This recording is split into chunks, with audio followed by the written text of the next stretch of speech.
İsveç əsilli Nobel qardaşlarını Bakıya gətirən səbəb nə idi?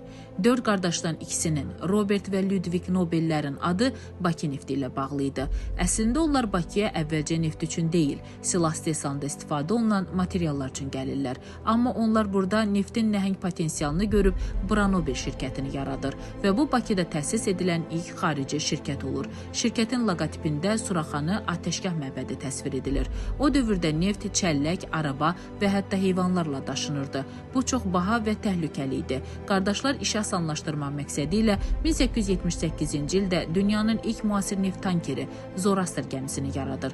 Artıq neft birbaşa gəmi ilə daşınırdı. Şirkət işçiləri və Nobel ailəsinin yaşaması üçün 1882-ci ildə Qara şəhərdə Villa Petrolia adlanan iqamətgah tikilir. Beləliklə qardaşlar sayəsində Bakı nefti dünya sənayesinin mərkəzinə çevrilir. Digər qardaşlara gəlincə Alfred Nobel 1866-cı ildə dinamiti kəşf edir. 1901-ci ildə isə Nobel mükafatını təsis edir. Kiçik qardaşları Emil Nobel isə gənc yaşda laboratoriya partlayışında həlak olur.